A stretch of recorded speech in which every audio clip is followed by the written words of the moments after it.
Imagine stepping into a country where the mountains touch the sky, people treat you like family, and wine flows like water. That's Georgia for you.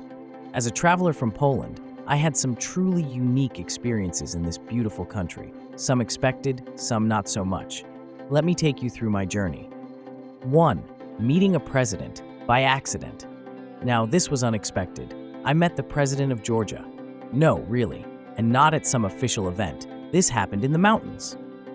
I was hiking in Svaneti at the head of a glacier when I suddenly ran into Salome Zurabichvili, the now recalled president of Georgia, casually enjoying the mountains with her security.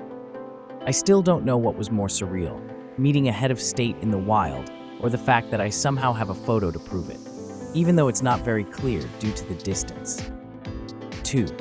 The Georgian hospitality, or should I say supra culture. Now, if you think Polish people love hosting guests, wait until you experience a Georgian supra, a traditional feast. I was invited to one by a local I barely knew, and suddenly, I was surrounded by endless plates of khinkali, dumplings, khachapuri, cheese-filled bread, and of course, homemade wine.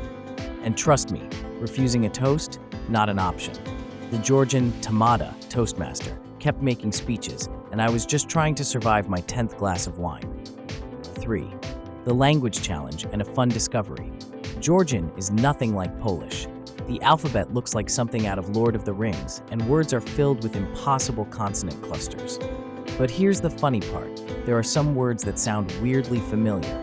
Mama means father in Georgian, while tata, which means dad in Polish, actually means grandfather in Georgia. Imagine my confusion when I tried to explain my family tree to a local. Number 4. The wildest taxi ride of my life. So in Kazbegi, I needed a ride to a monastery. I did what any traveler would do. I picked up a driver off the street. We went to the monastery, everything was great, and when we came back, I told him, wait an hour, then let's go to the border with Russia, South Ossetia. I paid him, went to eat, and came back ready for the next trip. Except when I returned, my driver was already quite drunk, with the money I had just paid him. And yet, we still went. Imagine driving through the winding mountain roads of Kazbegi, heading towards the Russian border, with a driver who just had a little too much Georgian wine. It was one of those moments where I thought, well, this is how it ends. But somehow, miraculously, we made it to the monastery and back unharmed.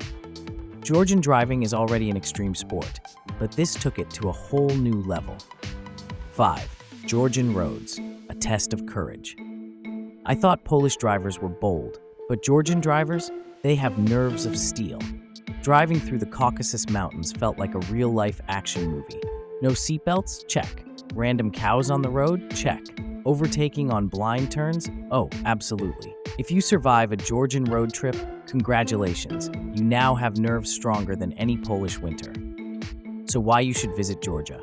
Georgia is a country that surprises you at every turn. Whether it's the history, the warm people, or the food that never stops coming, I felt welcomed in a way I never expected. If you're Polish or just love adventure, put Georgia on your travel list.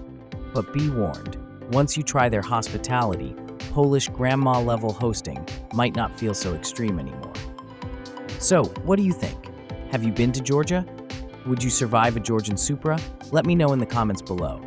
And if you enjoyed this video, don't forget to like and subscribe for more travel stories from around the world.